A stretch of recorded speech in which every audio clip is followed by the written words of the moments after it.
शुभ संध्या पिलाने आज आम पढ़िया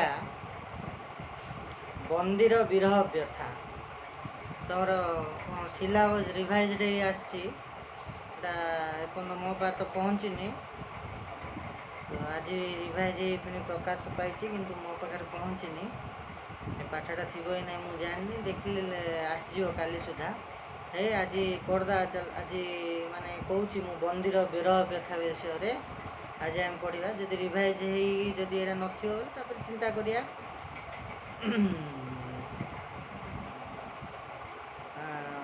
अन्य बाकी गुड़ा जहाँ जहाँ रिवाइज रे आसथियो सेटा आरंभ करिया तो आज आम पढ़ा बंदीर विरह व्यथा जोटा कि गोपबंधु दास द्वारा लिखित गोपबंधु दास जेतल इंग्रेजी सरकार द्वारा आईन गांधी महात्मा गांधी द्वारा होइथिबा आईन अमान्य आंदोलन रे भाग नहीं कि इंग्रेजी सरकार द्वारा गिरफ होई से प्रथमे कटक तापर हजारीबाग जेल रे बंदी भावे थिले 1923-24 मसीह रे से जेति दिन बंदी भावे अछंती से समय रे एई कविता जासु लिखिथिले जोड़ा तांकर कारा कविता नाम रे संकलित होईची से जन्म होइथिले 1877 मसीह रे आ मृत्युवरण करथिले 1928 मसीह तांकर जन्म स्थान हला सुआंडो साखीगोपाल पुरी से हजारीबाग जेल रे थिबा समय रे केते गुड़े कविता लिखिथिले हजारीबाग जेल को से कहीं गले महात्मा गांधी द्वारा होइथिबा आईन अमान्य आंदोलन रे से भाग नैथिले आ इंग्रेज सरकार द्वारा गिरफ होई 1923-24 मसीह रे से प्रथमे कटक तापर हजारीबाग जेल रे थिले सेही समय से अनेक गुड़े कविता लिखिथिले जोटा कि कारा कविता नाम रे संकलन होईची से कारा कवितारू एई बंदीर विरह व्यथाटा संगृहीत होईची ए बंदीर विरह व्यथा कविता रो आज आमे सारांश पढ़िबा तो कौन ना जो सारांश बंदीर विरह व्यथार सारांश रे आमे पढ़िबा जे से हजारीबाग जेल रे थिबा समय रे कवि गोपबंधु दास हजारीबाग जेल रे थिबा समय रे से निजर उत्कलवासी निजर प्रियजन दूर रही निजर बंधु बांधव दूर रही दूर रही से विरह जंत्रणा बा विरह वेदना को अनुभव करथिले तो सी जो विरह वेदना अनुभव करथिले कारावरणर बंधन निपीड़न तांको जो दुख देइथिला सेटा से बंदी जीवन रो उत्तीर्ण अपराध तांको जो दुख देइथिला निज प्रियजन ठू से अलग रही दूर रही से जो दुख प्राप्त करथिले से जो दुख प्राप्त करथिले सेटा तांको बहुत कष्ट देइथिला आउ सी जो बंदी जीवन रे जो समय हजारीबाग जेल रही एक उत्तीर्ण अपराह्न रे मधुर बसंत समय आसी हेलाणी शेष मधुर बसंत समय केतल कहुए जो समय रे खरा टाण न थाए आउ शीत सरी सरी आसताए आउ दक्षिण दिगरु मृदु मलय पवन बहुए से समय को उत्तीर्ण अपराह्न कहुए यहीपरी एक बसंत समय उत्तीर्ण अपराह्न रे बंदी जीवन रे थिबा समय सूर्यंकर रूप शोभा को देखी कवि विमोहित हो जाइथिले सूर्यंकर रूप आउ सौंदर्य को देखी कवि विमोहित हो जाइथिले सेही समय प्राकृतिक परिवर्तन को से भाव बेगर देखिथिले से समय जो प्रकृति जो परिवर्तन होउतला प्रतिदिन सूर्य अस्त होउचंदी प्रतिदिन आमे देखुचे प्रतिदिन पूर्व दिग रक्तिम आभारे परिपूर्ण हो जाउची प्रतिदिन अस्ताचल रे सूर्य अस्त होउचंदी किंतु गोटे अनुभवी लोक ही सेटा को हृदयंगम करि पारियो तेणु जेहेतु गोपबंधु दास गोटे अनुभवी थिले किभଳି अनुभव से तो एक गोटे धारे कवि थिले द्वितीय बंदी जीवन समय से विरह जंत्रणा को अनुभव करथिले तेणु से जो प्रकृतिर जो परिवर्तन होइथिले ताको भाव विह्वल होइकी से देखिथिले प्रिय परिजन उत्कलंक जनसाधारण अलग होइथिबारु तांको मनरे जो सब भाव जाग्रत तांको मनरे जो सब भाव जाग्रत होइतिला ताकू से कविता आकार प्रकाश କରିଛନ୍ତି। ମଧୁର ବସନ୍ତ ସମୟ, ଯେଉଁ ସମୟରେ ଶୀତ ସରି ସରି ଆସିଥାଏ, ସୂର୍ଯ୍ୟଙ୍କ କିରଣ ସେତେଟା ଟାଣ ନଥାଏ, ଦକ୍ଷିଣ ଦିଗରୁ ମୃଦୁ ମୃଦୁ ପବନ ବୋହିକି ମନକୁ ଆମୋଦିତ କରିଥାଏ, ସେହିଭଳି ଏକ ସମୟର ଉତ୍ତୀର୍ଣ୍ଣ ଅପରାହ୍ନରେ କବି ଗୋପବନ୍ଧୁ ଲକ୍ଷ୍ୟ କରିଛନ୍ତି ଅସ୍ତଗାମୀ ସୂର୍ଯ୍ୟଙ୍କ ଅପୂର୍ବ ଦୃଶ୍ୟକୁ। କବି ଲକ୍ଷ୍ୟ କରିଛନ୍ତି କ'ଣ ନା ଅସ୍ତଗାମୀ ସୂର୍ଯ୍ୟଙ୍କ ଅପୂର୍ବ ଦୃଶ୍ୟକୁ। ଦିନ ଶେଷ ହୋଇ ଆସିବାରୁ ସୂର୍ଯ୍ୟ ପଶ୍ଚିମ ଆକାଶରେ ଲୁଚିଯିବାକୁ ବସିଛନ୍ତି। ଦିନ ଶେଷ ହୋଇ ଆସିଛି, ଆଉ ସୂର୍ଯ୍ୟ କ'ଣ ହେଇଛନ୍ତି ପଶ୍ଚିମ ଦିଗରେ ଲୁଚି ଯିବାକୁ ବସିଛନ୍ତି।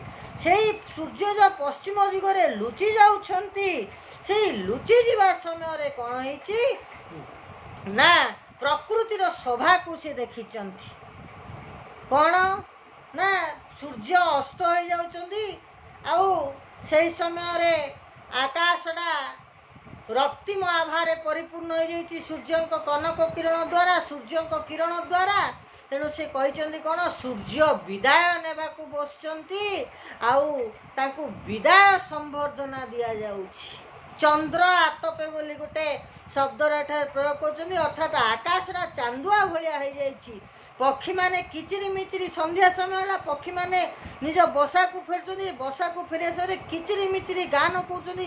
ସେ କିଚିରି ମିଚିରି ଗାନଟାକୁ ସେ କ'ଣ କହିଛନ୍ତି ନା ଆମେ ଯେମିତି ଫେରୱେଲ୍ ଦେଉଛେ ଆମର ସିନିୟରମାନଙ୍କୁ, ଦେବା ସମୟରେ ଆମେ କ'ଣ ୱେଲକମ୍ ସଙ୍ଗ୍ ଗାଉଛେ, ବିଭିନ୍ନ ପ୍ରକାର ଆୟୋଜନ କରୁଛେ। ତେଣୁ ଆୟୋଜନର ଲାଗିଛି ବିସ୍ତାର ବୋଲି କହିଛନ୍ତି। ସୂର୍ଯ୍ୟ ବିଦାୟ ମଧୁର ବସନ୍ତ ସମୟରେ ତାପନ ସୂର୍ଯ୍ୟ ଏବେ ପୂର୍ବ ଦିଗ ଛାଡ଼ି ପଶ୍ଚିମ ଦିଗକୁ ଯିବେ। ତେଣୁ ବିଦାୟର ଲାଗିଛି ଆୟୋଜନ ବିସ୍ତାରୀ। ବିଦାୟ, ତାଙ୍କୁ ବିଦାୟ ଦେବା ପାଇଁ ବିଭିନ୍ନ ପ୍ରକାର ଆୟୋଜନ ଲାଗିଛି କହିଛନ୍ତି। ଆକାଶଟାକୁ ସିଏ ଚାନ୍ଦୁଆ ସହିତ ତୁଳନା କରିଛନ୍ତି। ପକ୍ଷୀଙ୍କର କିଚିରି ମିଚିରି ଗାନକୁ ସିଏ ୱେଲକମ୍ ସଙ୍ଗ୍, ଆମେ ଯେମିତି ୱେଲକମ୍ ସଙ୍ଗ୍ ଗାଉଛେ, ସେମିତି ପକ୍ଷୀମାନଙ୍କ କିଚିରି ମିଚିରି ଗାନ ଶବ୍ଦକୁ ସେ କରୁଣ ଗାନ। କରୁଣ ଗାନ ଅର୍ଥ ସୂର୍ଯ୍ୟ ବିଦାୟ ନେଉଛନ୍ତି। ବିଦାୟ ଦେବା ପାଇଁ ଯେଉଁ ଗୀତ ଗାଉଛେ ଆମେ, ସେଇ କରୁଣ ଗାନ ଗାଉଛନ୍ତି ବୋଲି ସେ କହିଛନ୍ତି। ତାହାକୁ ଦେଖି କବି ପରିକଳ୍ପନା କରିଛନ୍ତି ପ୍ରିୟତମ ସୂର୍ଯ୍ୟ ଯେପରି ପ୍ରିୟତମ ପୃଥିବୀ ଠାରୁ ବିଦାୟ ନେବା ପାଇଁ ପ୍ରସ୍ତୁତ ହେଉଛି, ବିଦାୟ ବେଳାର ଆକାଶ ଯେପରି ବିଚିତ୍ର ବର୍ଣ୍ଣର ଚାନ୍ଦୁଆ ହୋଇଛି, ପକ୍ଷୀମାନେ ଯେପରି ବିଦାୟ ମୁହୂର୍ତ୍ତରେ ସମଦରଦୀ ହୋଇ, ସମଦରଦୀ ଅର୍ଥ ସୂର୍ଯ୍ୟଙ୍କ ସହ ସୂର୍ଯ୍ୟଙ୍କ ଦୁଃଖକୁ ବା ପୃଥିବୀ ସୂର୍ଯ୍ୟଠୁ ଅଲଗା ହେଉଛି, ସେଇ ଦୁଃଖକୁ ତାଙ୍କେ ହୃଦୟଙ୍ଗମ କରି ତାଙ୍କ ଦୁଃଖରେ ଆଙ୍କେ ଭାଗିଦାର ହୋଇ ଗୀତ ଗାଇଲା ଭଳିଆ ପରିକଳ୍ପନା କରିଛନ୍ତି। ସୂର୍ଯ୍ୟ ଅସ୍ତ ହୋଇଯାଉଥିବାରୁ ତରୁ ଆଉ ଗିରି ଶ୍ରେଣୀର ଅର୍ଥାତ୍ ଗଛ, ଆମେ ପିଲାବେଳେ ପଢ଼ିଛେ, ବିଜ୍ଞାନରେ ପଢ଼ିଥିବା ଚତୁର୍ଥ ପଞ୍ଚମ, ସୂର୍ଯ୍ୟ ଅସ୍ତ ହେବା ସମୟରେ ଛାଇଟା ବଢ଼ି ବଢ଼ି ଯାଉଛି। ତେଣୁ ଏଠି କ'ଣ କୁହାଯାଇଛି, ସୂର୍ଯ୍ୟ ଅସ୍ତ ହେଇଯାଉଛନ୍ତି, ଆଉ ଗଛ ଲତା ପର୍ବତର ଛାଇ ଲମ୍ବା ହେଇଯାଇଛି। ସେ ଯେଉଁ ପର୍ବତ ଗଛର ଛାଇ ଲମ୍ବା ହେଇଯାଇଛି, ତାକୁ ଦେଖିକି କବି ଏଠାରେ କ'ଣ କହିଛନ୍ତି ନା ସୂର୍ଯ୍ୟଙ୍କୁ ସେମାନେ ପ୍ରଣାମ କରୁଛନ୍ତି। ଆଉ ପ୍ରଣାମ କରିବା ଫଳରେ ସମ୍ରାଟ ଯେମିତି ଅନୁରକ୍ତ ଭୃତ୍ୟ ମସ୍ତକେ ବାନ୍ଧେ ଯଥା ସମ୍ରାଟ ଯେମିତି ଅନୁରକ୍ତ ଭୃତ୍ୟ ମସ୍ତକରେ ବାନ୍ଧେ ସମ୍ରାଟ, କିନ୍ତୁ ଅନୁରକ୍ତ ଭୃତ୍ୟ ମସ୍ତକ ସମ୍ରାଟ ଯେମିତି ନିଜ ସେବକର ସେବାରେ ଖୁସି ହେଇକି ଉପହାର ଦେଇଥାନ୍ତି, ଠିକ୍ ସେଇଭଳି ଭାବେ ସୂର୍ଯ୍ୟ ଆଶୀର୍ବାଦ ସ୍ୱରୂପ ଏଇ ଗଛ ପର୍ବତ ଉପରେ ନିଜ କନକ କିରଣ ଢାଳିଛନ୍ତି। ଆଉ ସେ କନକ କିରଣ ଢାଳିଆଟାକୁ ଦେଖି କବି ଏଠାରେ ପ୍ରକାଶ କରିଛନ୍ତି କ'ଣ ନା ସୂର୍ଯ୍ୟ ତାଙ୍କୁ ହେମ ବରଣୀ ପାଟ ଅର୍ଥାତ୍ ସୁନାର ପାଟରେ ତାଙ୍କୁ ତାଙ୍କ ମସ୍ତକରେ ବାନ୍ଧୁଛନ୍ତି ବୋଲି କହିଛନ୍ତି। ସୂର୍ଯ୍ୟ ଆଶୀର୍ବାଦ ସ୍ୱରୂପ ତାଙ୍କ ମସ୍ତକରେ ସୁନାର ପାଟ ବାନ୍ଧୁଛନ୍ତି ବୋଲି ପରିକଳ୍ପନା କରୁଛନ୍ତି। କାହିଁକି ନା ସୂର୍ଯ୍ୟଙ୍କ କନକ କିରଣ ଗଛ ଲତା पर्वत उपरे पड़ुछि आ सूर्य अस्त जीवा समय गछ लता पर्वतर छाई लंबा हो सेणु जो छाई लंबा हो ताकू देखी कवि परिकल्पना कर सूर्य को से प्रणाम कर सूर्य कनक किरण जो गछ लता पर्वत उपरे पड़ुछि ताकू देखी कवि परिकल्पना कर प्रणाम करने फल आशीर्वाद स्वरूप तांकर प्रणाम रे संतुष्ट होइकी सूर्य कौन कर मस्तक सुनार पाट परिधान पिंधौचंदी बोली वर्णना करा जायछि। से कविता को कहते सूर्य प्रणाम करछि तरुगिरी उपरी भाग में पड़ता सुनेली किरण को देखी मन होछि सूर्यदेव से मस्तक हेमर पाट बांधी देउचंती। धीर समीरण स्वर रे सूर्य पृथ्वी को कहूँ जो मृदु मलय पवन बोची से मृदु मलय पवन को प्रेमिका प्रेमिक प्रेमिका माने जो कथा होचन अस्वस्थ गिर बोली कहुए एठारे सूर्य पृथ्वी प्रेमिक प्रेमिका होती आ मृदु मलय माध्यम से कथबार्ता होचंदी बोली से वर्णना करी कहते जे पृथ्वी सूर्य पृथ्वी कहूँ अचिरे फेरबी धनी नुह कातर धनी अर्थ स्त्री मानू धनी कहुए पुरुष मानू धन कहुए तो एठारे धनी कहीं कहे आम पृथ्वी की माता कहुचे स्त्रीलिंग अचिरे फेरबी धनी अर्थात तमे दुख करन पृथ्वी की कहते तमे दुख करन मु पुणी थरे शीघ्र फेरी आसबि तमे कातर हुअन बोली सूर्य पृथ्वी कही को माध्यम से परिकल्पना कर जो दक्षिण दिगरु मृदु मृदु मलय पवन बोची से मलय पवन प्रेमिक प्रेमिकार अस्वस्थ गिरी बोली परिकल्पना करी सूर्य पृथ्वी एपरी कथा होचंदी बोली से परिकल्पना करचंदी। कवि जने विरही और अनुभवी भाव सूर्य पृथ्वी मध्य विदाय बेलार मुहूर्त को निज मन भीतर अनुभव कर जड़े विरही भाव विरही और अनुभवी भाव सूर्य पृथ्वी मध्य विदाय बेलार मुहूर्त को निज मन भीतर अनुभव कर विदाय बेलार मुहूर्त को से कौन कर निज मन भीतर अनुभव कर। कवितार शेष पर्याय कवि कहते कौन कवि गोपबंधु हजारीबाग जेल रे थिबा बेले से प्रियजन ठू दूरे रही संध्यार प्राक मुहूर्त अस्तगामी सूर्य को देखी कवि मन में विरहर भाव मन पड़ जाइए से देखी सूर्य पृथ्वी ठारू विदाय नेउछि विदाय बेला को मुखरित कर गाउछंती पक्षी माने कवि मतरे मिलन व प्रणय पीयूष विरह विष लगी रहा विधाता विचित्र विधान से कहते शेष कहते प्रणय पीयूषे मिशिछि किया विरह विष विश्ववासी प्रति विचित्र एक विधि आशीष कहते प्रणय पीयूषे मिशिछि किया विरह विष प्रणय रूपक पीयूष विरह रूपक विष मिशिछि आ विश्ववासी प्रति एटा गोटे प्रकार आशीष अर्थात विश्ववासी प्रति विधाता कि प्रकार आशीर्वाद जोड़ी प्रेम अच्छी से विरह अच्छी जोड़ी प्रेम अच्छी से विरह अच्छी एटा विश्ववासी गोटे विचित्र आशीष तेणु से कहते जे मिलन सहित विरह लगी रही थाए प्रणय पीयूषे मिशिछि क्या विरह विष एटा गोटे हूँ विधाता विचित्र विधान कवि से विरह दृश्य को देखी निजर संतापित हृदय सामान्य सांत्वना लाभ कला परी मन होइछि कवि से विरह दृश्य को देखी आ देखिला परे से भाई आमे तो सामान्य छार मनुष्य प्रकृति मध्य विरह जंत्रणार मुक्ति पाइनी तेणु से टिके सांत्वना पाई मन रे से प्रकृति रे मध्य समरूप देखिकी मन रे सांत्वना आसी से कहते प्रणय पीयूषे मिशिछि किंबा प्रेम रूपक अमृत विरह रूपक विष मिशिछि एटा विधाता विश्ववासी प्रति कि प्रकार आशीर्वाद से कहते कौन संध्या समय से कहते कौन ना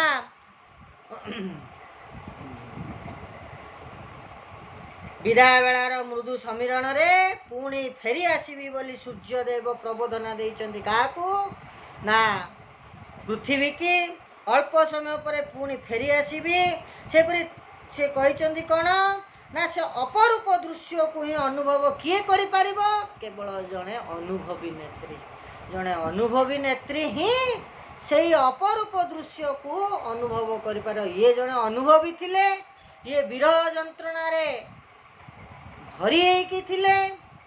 ତେଣୁ ଇଏ ବିରହ ଯନ୍ତ୍ରଣାରେ ଭରି ହେଇକି ଥିଲେ। ବିରହ ଯନ୍ତ୍ରଣା ଆଙ୍କୁ ମନ ଭିତରେ କଷ୍ଟ ଦେଉଥିଲା। ତେଣୁ ଏ ପ୍ରକୃତିରେ ସମାନ ରୂପ ଆଙ୍କ ପାଖରେ ଯେଉଁ କଷ୍ଟ ଅଛି ପ୍ରକୃତି ମଧ୍ୟ ସେ କଷ୍ଟ ପାଉଛି ବୋଲି ସେ ଅନୁଭବ କରିପାରିଥିଲେ। ପ୍ରିୟଜନ ବିରହରେ କିପରି ଅତିଶୟ ଦୁଃଖ ହୋଇଥାଏ ସିଏ ଜାଣିପାରିବ ଯିଏ ଅନୁଭବୀ। କାରଣ ପ୍ରୀତି ସୂତ୍ରରେ ବନ୍ଧା, ପ୍ରେମ ବନ୍ଧନରେ ବନ୍ଧା ସମଗ୍ର ଜଡ଼ ଚେତନ। କାରଣ ଏ ସଂସାର, ଏ ସମଗ୍ର ସଂସାର ପ୍ରେମ ସ୍ନେହରେ ବନ୍ଧା, ପ୍ରୀତି ପାଶେ ବନ୍ଧା। ଏ ଜଡ଼ ଚେତନ ପ୍ରୀତି ପାଶେ ବନ୍ଧା, ସ୍ନେହରେ ବାନ୍ଧି ହେଇଯାଇଛି। ପ୍ରୀତି ପାଶେ ବନ୍ଧା ଅର୍ଥାତ୍ ପ୍ରେମରେ ବନ୍ଧା ହେଇଯାଇଛି। ଏ ସମଗ୍ର ସଂସାର ପ୍ରେମରେ ବନ୍ଧା ହେଇକିରି ଅଛି। ତେଣୁ ସେ କହିଲେ ପ୍ରୀତି ପାଶେ ବନ୍ଧା ଜଗତେ ସର୍ବ ଜଡ଼ ଚେତନ। এই বিরহী দৃশ্য দিওই বন্দী পরাণে ব্যথা। এই বিরহ দৃশ্য এই বন্দী প্রাণরে ବ୍ୟଥା ସୃଷ୍ଟି କରୁଛି। ଅସ୍ତଗାମୀ ସୂର୍ଯ୍ୟଙ୍କ କିରଣକୁ ନେଇ ପ୍ରକୃତିର ପରିବର୍ତ୍ତନକୁ ବିଦାୟ ବେଳାର ବିରହ ମୁହୂର୍ତ୍ତ ଭାବେ କବି ପରିକଳ୍ପନା କରିଛନ୍ତି। ଅସ୍ତଗାମୀ ସୂର୍ଯ୍ୟଙ୍କ କିରଣକୁ ନେଇକି ପ୍ରକୃତି ଯେଉଁ ପରିବର୍ତ୍ତନ ହେଇଛି ବିଦାୟ ବେଳାର ମୁହୂର୍ତ୍ତ କେମିତି ତାହା କବି ଏଠାରେ ପରିକଳ୍ପନା କରିଛନ୍ତି। ପୁନଶ୍ଚ ପ୍ରିୟଜନଠୁ ଦୂରରେ ରହିଥିବାରୁ କାରାଗାରରେ ପରାଧୀନ ଜୀବନଯାପନ କରୁଥିବାରୁ କବିଙ୍କ ମନରେ ତାହା ଅଧିକ ପ୍ରଭାବ ବିସ୍ତାର କରିଛି। ଅତୀତର ଅନେକ ସ୍ମୃତି ତାଙ୍କ ମନକୁ ଆସିଯାଇଛି ଆଉ ତାଙ୍କୁ ବେଦନା ସିକ୍ତ କରୁଛି। ଅର୍ଥାତ୍ କଷ୍ଟ ଦେଇକି ଆଖିରୁ ଲୁହ ଝଡ଼ି ପଡ଼ିଛି। ସନ୍ଧ୍ୟା ସମୟ ଉପନୀତ ହେବାରୁ ନିୟମ ଅନୁସାରେ ତାଙ୍କୁ ପୁଣି କୋଠରୀକୁ ଫେରିଯିବାକୁ ହେବ। କାରାଗାରର ସିପାହୀ ଆସି ତାଲା ପକାଇବାକୁ ଯାଉଛି। ସେ ତାହାକୁ ଅନୁରୋଧ କରୁଛନ୍ତି ଆଉ କିଛି ସମୟ ରହିଯା। ସେ କହିଛନ୍ତି ରହ ଆଉ ଦଣ୍ଡେ ସିପାହୀ କିମ୍ପା କରୁ କଟାଳ, କକ୍ଷ ଅବରୋଧ ସମୟ ପରା ଗୋଧୂଳି କାଳ। କାରଣ ସନ୍ଧ୍ୟାର ଆଗତ ଦୃଶ୍ୟକୁ ସେ ଆହୁରି ପ୍ରାଣ ଭରି ଉପଭୋଗ କରିବାକୁ ଚାହୁଁଛନ୍ତି। ଦିବସର ଅବସାନରେ ଭୂଭାଗ କିପରି ଦୁଃଖ ପ୍ରକାଶ କରୁଛି। ରାତି ଶେଷ, ଦିନ ଶେଷ ହେବା ସମୟରେ ଏ ପୃଥିବୀ କିପରି ଦୁଃଖ ପ୍ରକାଶ କରୁଛି। ସୂର୍ଯ୍ୟଙ୍କୁ ବିଦାୟ ଦେଇକିନି ପୃଥିବୀ ବିରହର ବ୍ୟଥା ଯନ୍ତ୍ରଣା ଅନୁଭବ କରୁଛି। ତାକୁ ମନ ଭରି ଦେଖିବା ପାଇଁ ଏ ଚେଷ୍ଟା କରୁଛନ୍ତି କିନ୍ତୁ ସିପାହୀ ଶୁଣିନି। ସୁଖ ପାଖରେ ଦୁଃଖ ରହିଲା ପରି ପ୍ରଣୟ ରୂପକ ପିୟୁଷରେ ବିରହ ରୂପକ ବିଷ ମିଶିକି ରହିଛି। ସୁଖ ପରେ ଦୁଃଖ, ଦିନ ପରେ ରାତି, ଅନ୍ଧାର ପରେ ଆଲୁଅ ସିନ୍ଧି ପ୍ରେମ ପାଖରେ ବିରହ ମଧ୍ୟ ରହିଛି। ଏ କି ପ୍ରକାର ବିଚିତ୍ର ଆଶୀର୍ବାଦ ବିଧାତାଙ୍କ ବିଶ୍ୱବାସୀ ପ୍ରତି, ଏହା ସେ ଚିନ୍ତା କରିଛନ୍ତି। ସୃଷ୍ଟିର ବିଚିତ୍ର ନିୟମକୁ କବି ମନେ ମନେ ବିଚାର କରିଛନ୍ତି। ବିଶ୍ୱବାସୀଙ୍କ ପ୍ରତି ସୃଷ୍ଟିକର୍ତ୍ତାଙ୍କ ଏପରି ବିରୋଧମୂଳକ ନିୟମକୁ ଦେଖି ସେ ମନକୁ ମନେ ପ୍ରଶ୍ନ କରୁଛନ୍ତି। ବିରୋଧମୂଳକ ନିୟମ, ଅନ୍ଧାର ପରେ ଆଲୁଅ, ପ୍ରେମ ପାଖରେ ବିରହ, ଏଇଟା ଗୋଟେ ପରସ୍ପର ବିରୋଧ। ଅନ୍ଧାର ଆଲୁଅ ପରସ୍ପର ବିରୋଧ। ଏ ବିରୋଧମୂଳକ ଜିନିଷକୁ ଦେଖି ସେ ମନେ ମନେ ପ୍ରଶ୍ନ କରିଛନ୍ତି ନିୟମକୁ ଦେଖି। ଏହି ନିୟମକୁ ଆହୁରି ସ୍ପଷ୍ଟ କରିବା ପାଇଁ ସେ କହିଛନ୍ତି ସୁନ୍ଦର ସରୋଜ ଚରଣେ କିମ୍ପା ଜଡ଼ିତ ହି ବିପରୀତ ସ୍ଥିତି ରହସ୍ୟ କିଏ ପାରିବ କହି। ସୁନ୍ଦର ସରୋଜ ଚରଣେ କିମ୍ପା ଜଡ଼ିତ ହି ବିପରୀତ ସ୍ଥିତି ରହସ୍ୟ କିଏ ପାରିବ କହି। ସୁନ୍ଦର ପଦ୍ମରେ ମୂଳରେ ବିଷଧର ସାପ ରହିଥାଏ। ସୃଷ୍ଟିର ଏହି ବିପରୀତ ପରିସ୍ଥିତିକି କିଏ ଆକଳନ କରିପାରିବ ବୋଲି ସେ ଚିନ୍ତା କରୁଛନ୍ତି। କବି ଗୋପବନ୍ଧୁ ସେହି ଅବସରରେ ନିଜର ବିରହ ବିଧୁର ଭାବକୁ ପରିପ୍ରକାଶ କରୁଛନ୍ତି। ସେହି ଅବସରରେ ନିଜର ବିରହ ବିଧୁର ଭାବକୁ ସେ ପ୍ରକାଶ କରିଛନ୍ତି। କିଏ? କବି ଗୋପବନ୍ଧୁ। କାରଣ ନିଜ ପ୍ରିୟ ପରିଜନକୁ ଆପଣାର ପରିସରକୁ ସେ ଛାଡ଼ିକି ଆସିଛନ୍ତି। ଆପଣାର ପରିଚିତ ପରିସର ଅର୍ଥାତ୍ ଯେମିତି ଆମର ଘରେ ରହିଥିବା ଆମର ସାହି ପଡ଼ିଶା ଯେମିତି ଆମର ପରିଚିତ, ସେ ପରିଚିତ ପରିସର, ପରିସର ଅର୍ଥ ବାଉଣ୍ଡ୍ରି କୁହାହେଉଛି। ପରିଚିତକୁ ଛାଡ଼ିକି ସେ ଆସିଯାଇଛନ୍ତି କେଉଁଠିକି? ଜେଲକୁ। ତେଣୁ ତାଙ୍କର ପ୍ରିୟଜନ, ପ୍ରିୟ ପରିଜନ, ବନ୍ଧୁ ବାନ୍ଧବ, ତାଙ୍କର ପରିଚିତ ପରିବେଶକୁ ସେ ଛାଡ଼ିକି ଆସିଛନ୍ତି। ତେଣୁ ତାଙ୍କର ସ୍ମୃତିରେ ପୁରୁଣା କଥାକୁ ସେ ଦୋହରେଇଛନ୍ତି। ବନ୍ଦୀ ଭାବରେ ରହିଥିବାରୁ ଯେଉଁ ବିରହର ବିଷମ ଜ୍ୱାଳା विष सदृश्य प्राण को आंदोलित विष सदृश्य प्राण को आंदोलित करछि से पुणी सूर्यास्त कालीन विरह दृश्य को दरदी भाव नहीं प्रकाश कर से पुणी जो प्राण को आंदोलित करछि से निजर प्रिय परिजन बंधु बांधव निजर परिचित परिसर को छाड़ी सी आसछन्ती आसिया फल से कौन करछन्ती से प्रियजन पाखे रहिबा समय तांकर परिवार सहित रहिबा समय जो जो घटना मान घटी से गोटे गोटे कथा को तांके मन पकाउछन्ती मन पकाया फल प्राण आंदोलित होईछि आंदोलित हेबा समय से प्रकृति रे से विरह जंत्रणा विरह वेदना को मन भितर कौन कर परिकल्पना करि पारछन्ती प्रकृति रे विरह जंत्रणा को निजे से जंत्रणा रे भागी हो जाइछन्ती जहा फल टे सांत्वना मिली से समय रे बंदीशाला सिपाही आसिकी तांकु कहिछि कौन बंदीशाला को फेरी जीवा पई कवि गोपबंधु से सिपाही को कहउछन्ती रह आउ दंडे सिपाही कहीं करू कटाल कक्ष अवरोध समय परा गधुली काल देख रत रत हुई रवि गगने कहउछन्ती कक्ष अवरोध समय परा गधुली काल देख आकाश रे रवि सूर्य आउरी रत रत होउची देख आउ टिके रुह मुए विरह जंत्रणा को देखिबी मन भरी उपभोग करी कारण प्रकृतिर जंत्रणा रे निजे से भागीदार होबा चाहछन कहीं प्राण आंदोलित हो जाइछि तेणु बेल रत रत होई सूर्य संपूर्ण अस्त जाई नांती सेई कारा प्रांगण रे आउ टिके बुलिबी बोली से इच्छा करछन्ती मात्र कविंकर कौनसी अनुरोध को सिपाही मात्र कविंकर कौनसी अनुरोध को सिपाही शुणी नाही तेणु से निजको निजे बुझाई कहते जमदूत भली सिपाही मनरे सामान्य दया भाव किपरि आसी तेणु से मनु मन बुझाई कहते सिपाहीरा तो जमदूत भलिया ता मन रे कहीं आसे सिपाही तुम प्रश्न आसे सिपाही की कहीं जमदूत सहित तुलना कहीं जमदूत जेपरी निष्ठुर हृदयहीन को जा पाखरे करुणा नाई ठीक से भाई सिपाही मध्य निष्ठुर हृदयहीन करुणा दयार भाव नाई तेणु सिपाही को एठारे जमदूत सहित तुलना करी से कह जमदूत हृदय से कहछन जमदूत हृदय तिले आसीबो काहू बोली कहछन्ती जमदूत हृदय करुणा काहू बसिबो तिले अधिक न कोई मर्यादा जगी पशिबे से कहछन्ती जमदूत हृदय करुणा काहू बसिबो तिले जमदूत हृदय रे करुणा कूड़ आसीबो तेणु मु अधिक से सिपाही किसी कहनी से जमदूत सदृश अधिक कहबी मोर मर्यादा पड़ेब या भाभी से कौन करछन्ती चुपचाप निज कठरी रे बसी जाइछन्ती नेक्स्ट क्लास रे आरंभ करिया संपूर्ण नाई जदि मु सिलेबस देखिथिबी जदि बंदीर विरह नथि वार्ता पढ़िया है। धन्यवाद।